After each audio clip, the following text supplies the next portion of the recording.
அஸ்ஸலாமு அலைக்கும். இன்றைக்கி நெய் சோறு செய்யலாம். இதுக்கு வந்து 1/2 கிலோ அரிசி நல்லா ஊற வச்சு எடுத்துருக்கேன். இது வந்து ஜீரக சம்பா தான் இன்றைக்கி போடுறோம். ஒரு பெரிய வெங்காயம், ஒரு சின்ன தக்காளி, 4 பச்சை மிளகா, கொத்தமல்லி, புதினா எல்லாம் ரெடி பண்ணி வச்சாச்சு.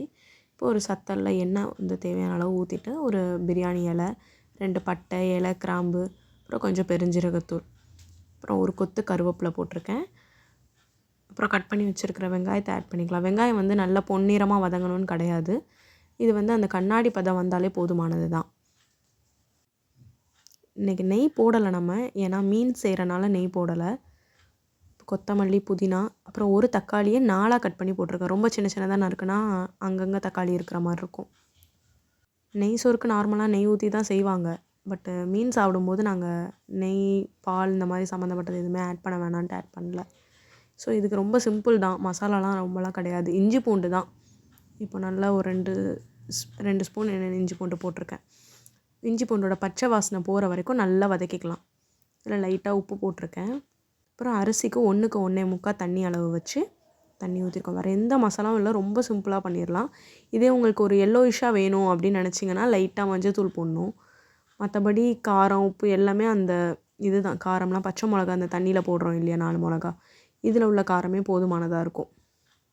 பச்சை மிளகா இந்த மாதிரி செய்யும்போது எப்போவுமே தண்ணியில் போடுங்க. இப்போ நம்ம மசாலாலே போட்டு மிக்ஸ் பண்ணிட்டோன்னா ரொம்ப காரம் இறங்கின மாதிரி ஆகிடும்.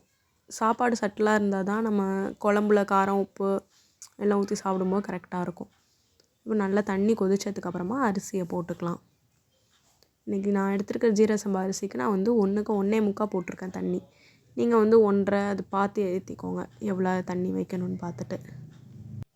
இப்போ தண்ணி அதிகமானாலும் சம்டைம்ஸ் குழஞ்ச மாதிரி ஆகிடும். இது நல்லா கரெக்டாக இருந்தது எனக்கு 1க்கு 1.25 அளவு.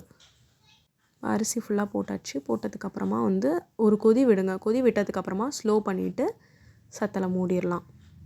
நல்லா கொதிச்சுட்டு இப்போ அடுப்பை வந்து ஸ்லோ பண்ணிவிட்டு மூடி போட்டு வச்சிடலாம். இப்போ பாருங்கள், ஓரளவு நல்ல தண்ணிலாம் வற்றிருக்கு. இப்போ நான் எல்லாத்தையும் ஈவன் பண்ணிவிட்டு தம்மில் போட்டுற போகிறேன். கீழே ஒரு தவா வச்சுட்டு. அவ்வளோதான், தம்மில் போட்டோன்னே ஸ்லோ பண்ணியே வச்சுட்டா நான் கரெக்டாக இருந்தது. இப்போ பாருங்கள் எவ்வளோ சூப்பராக வந்திருக்கு.